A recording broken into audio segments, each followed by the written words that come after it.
Hey there, it's Kilmacurragh here. You're very welcome to my channel. Today I'm going to show you a little bit about painting rhododendrons with my mum, Cindy. That's Cindy right there, down in Kilmacurragh Gardens in County Wicklow.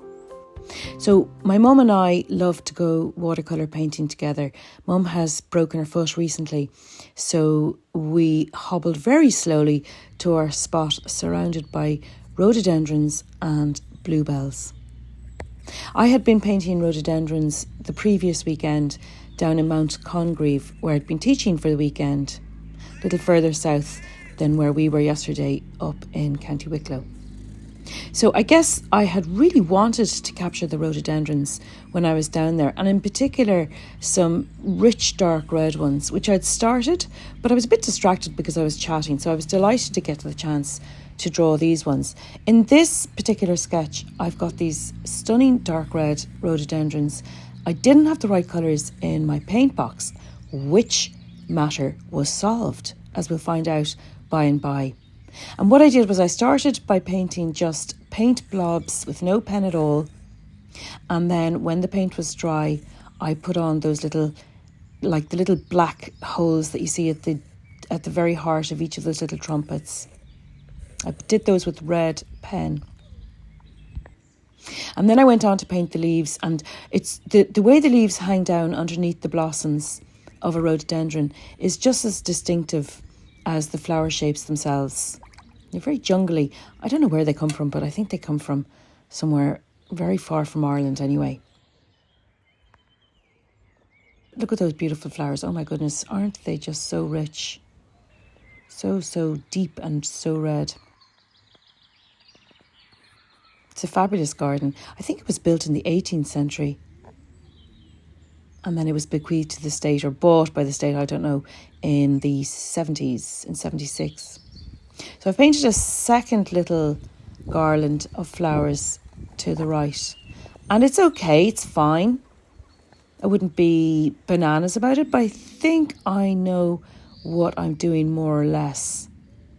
And after I painted this first little sketch, Mum's getting on great with her painting in that one.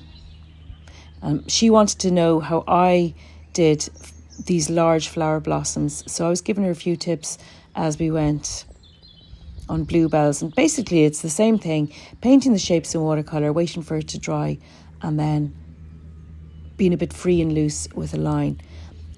After my first sketch, I took out my A6 portrait format sketchbook, and I wanted to start again basically. So I started with my flower shapes, very, very rough and frilly on the outside. And you can see how easy this is. I mean, anybody can do that.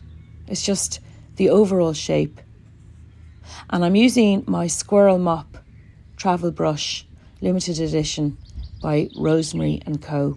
I think that particular brush I'm using there is all sold out, but they have lots of others like that. And don't forget, if you do buy your brushes from Rosemary & Co., to use the code ROISIN2024. So it's all caps Roisin. I don't know if that makes a difference, but anyway, that's what it is.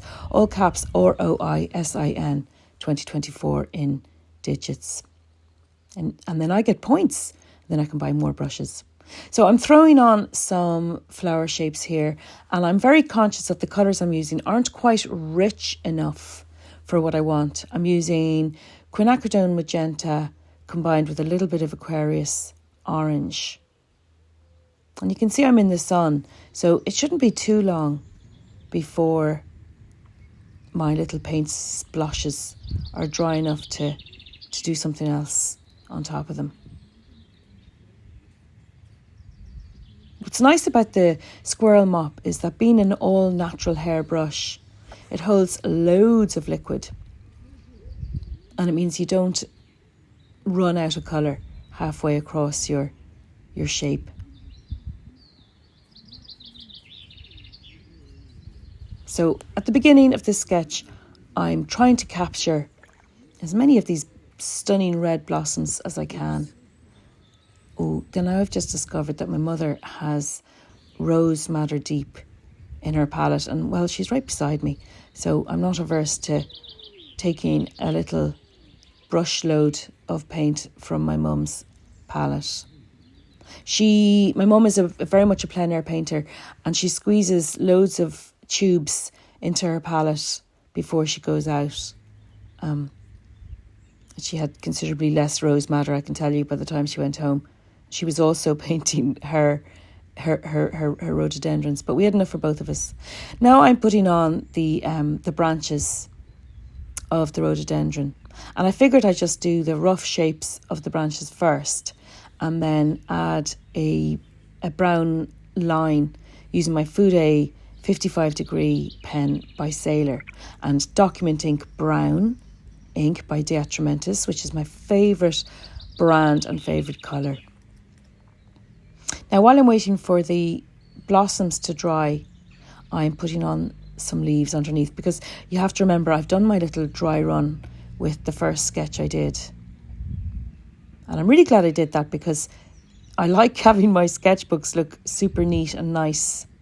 So it's great to have already done it the first time. Now you can see, if you look closely, that I'm leaving a hair's breadth, a hair's width of white paper in between each leaf and the blossom, so I don't get a colour run.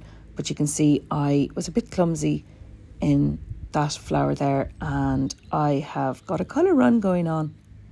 But I leave it. I decide I might as well leave it, because, you know, the paint dries so much lighter than it goes on. So I figure it'll probably be okay. I'll probably get away with it. Not to mention, of course, it can look very nice. So the leaves again are being depicted just with my mop, my squirrel mop brush.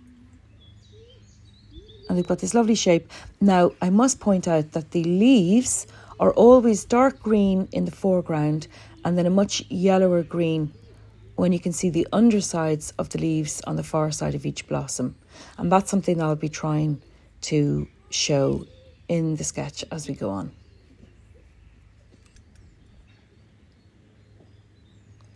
There's another bit of stem.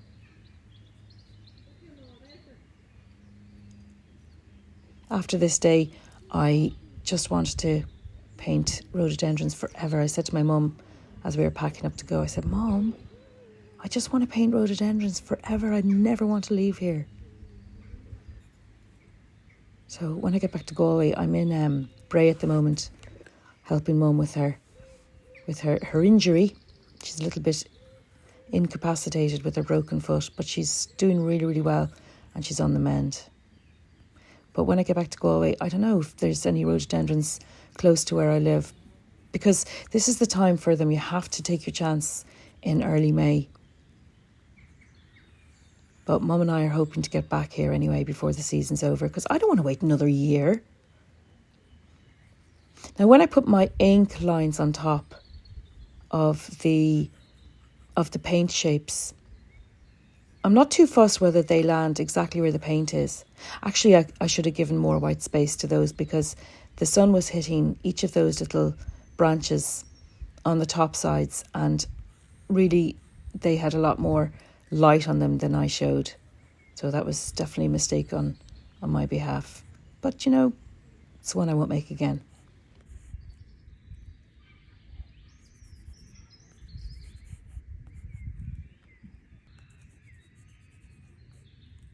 So you'll find that the leaves are much darker just underneath the blossoms, because there's a shadow cast by the blossoms.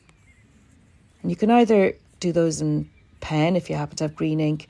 I am using Emma sketch ink by Roaring Klingner for the green leaves. I like to match my ink colour to my subject, because I'm a very, very literal painter or drawer, colourist, I suppose you might say. And I like all the colours to be right. It's just, you know, it's not very artistic, but it's the way I like to be.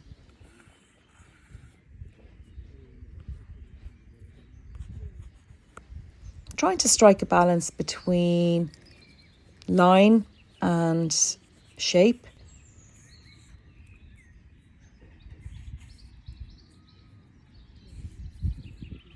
I don't want to get too liney at the same time.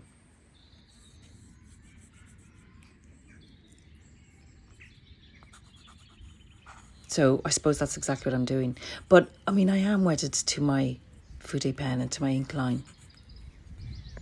I brought a dip pen, a couple of dip pens with me into the field. Oh, by the way, you see the way that green is suddenly very strong? Well, I'd just run out of ink in the last shot and I refilled my pen, and you'll find that your ink really floods for the first couple of strokes when you've just refilled a pen. And I try to take advantage of that by trying to fill in some area that's extra dark until the ink goes back to normal. And under the blossom, just underneath the blossom, is the ideal place for that. I think maybe I overdid it a little bit, but never mind. I mean, it doesn't really matter if you do that because you can just balance it by darkening up some other area. I love the combination of the red and green.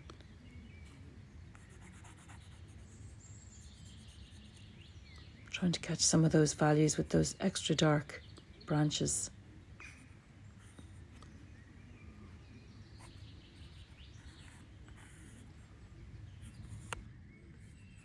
Now, if you like what I do, and if you like my style and the way I teach, you can join my classes. I do live classes once a week or twice a week. You have the option for twice a week as well, which is a lot. So if you really, really are crazy and addicted about sketching, then you'll get your fix with me. Now, this is the bit that I really loved doing. Each of these little blossoms, first of all, you might notice that I painted them dark at the bottom. So it's just like trees and foliage in that regard, because the light always comes from the top. So your blossom is a little darker at the bottom of each blossom. And they've all got these little black holes down the centre of their little trumpety flowers. And can you see the way I've made a kind of a C shape, sort of a sub-C shape, with each of those little trumpets? And they're all facing away from each other to show that the flowers are growing in different directions. Now, I did use red ink to outline the flowers, and I wouldn't have used an ink that was a darker colour than red. It was ideal. For once, I had everything I needed with me in the field. There was nothing I was missing. That never happens, because you never know what you're going to be faced with. But this red was just exactly what I wanted, to outline the flowers, but in such a way that they wouldn't be too, glaring. Look, more of my mum's Rose Madder Deep. So happy she had that. And I'm going to go and buy myself some. It was exactly what I needed to get that feeling of light and fluffiness with the sun shining through the top halves of each of the flowers.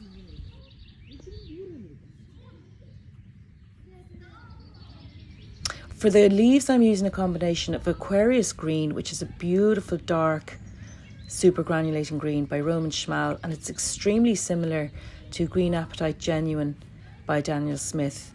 The latter is a good bit lighter, but they're both super, super colours for foliage, because you don't have to mix them. This is the wonderful thing. But if you do want to mix them, like for example the lighter coloured leaves, then a little bit of sap green is ideal. And then for the leaves in the background, you can see they're a bit more yellow. I added quite a bit of yellow as well.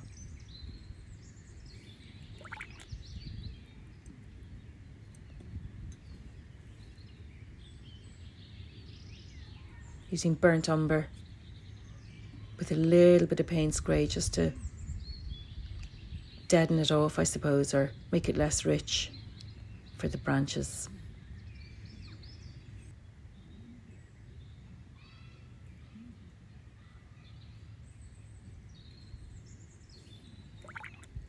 With those trumpety things, they really were jet black when you could see the centres, the very, very centres of each of those blossoms.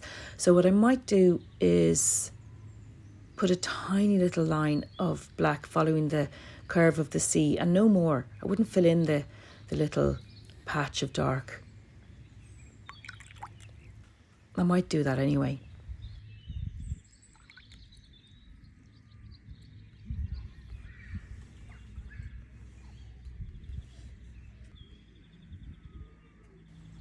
My mum also had some, I think we agreed it was quinacridone magenta. And I mixed that with a little bit of rose madder just to give a bit of variety, but nothing much really.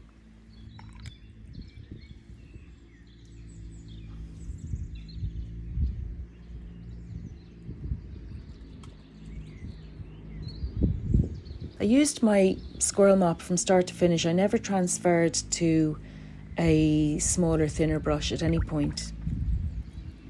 It was ideal, really. It kept that perfect sloppy looseness that I wanted for the flowers.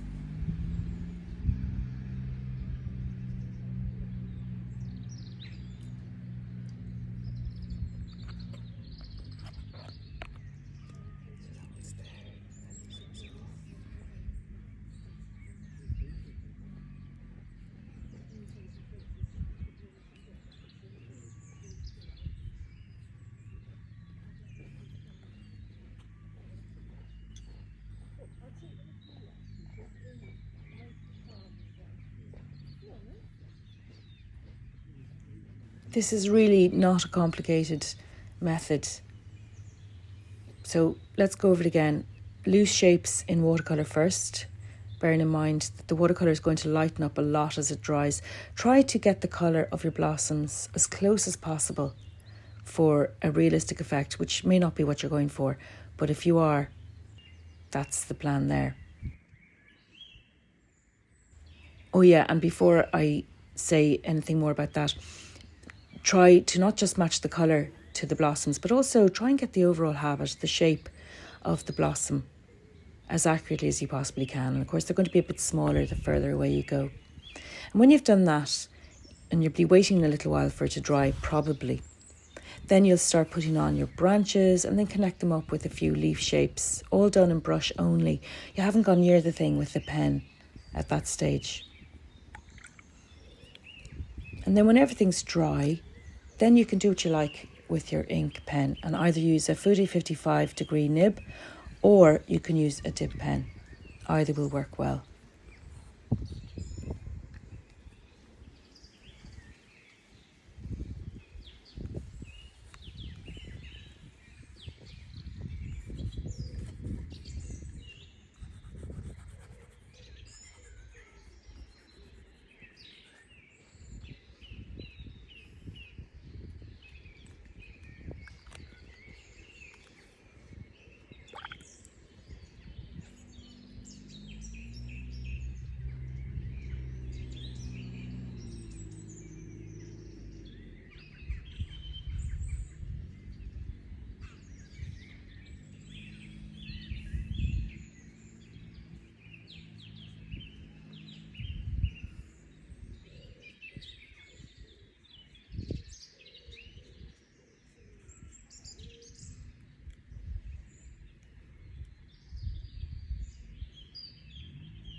It's always ink and watercolour because that's my favourite media.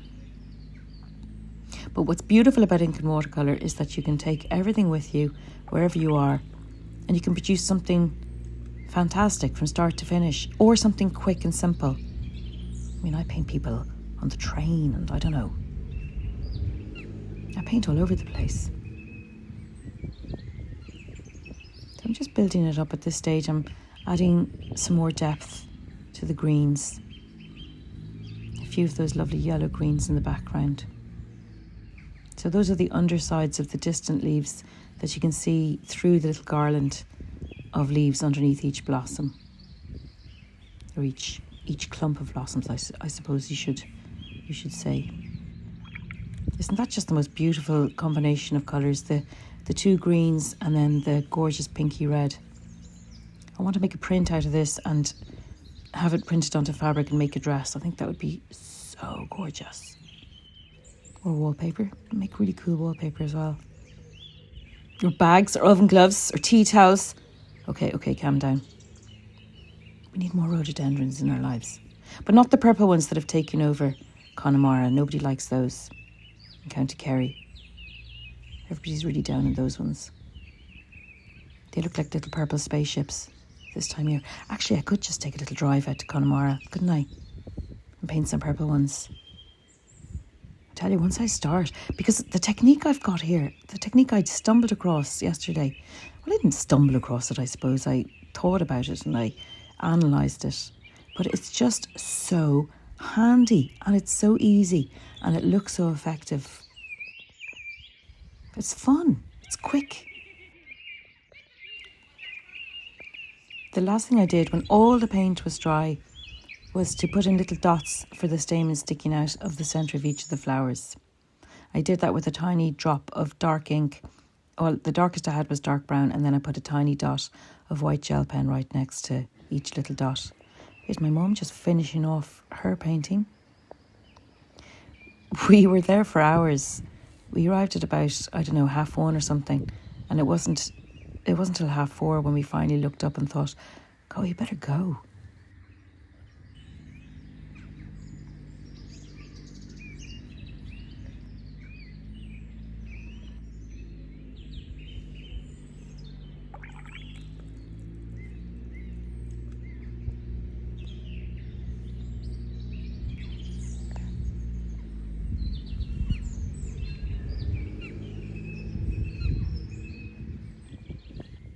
So it's bye from me, Roisin, and my mum, Cindy.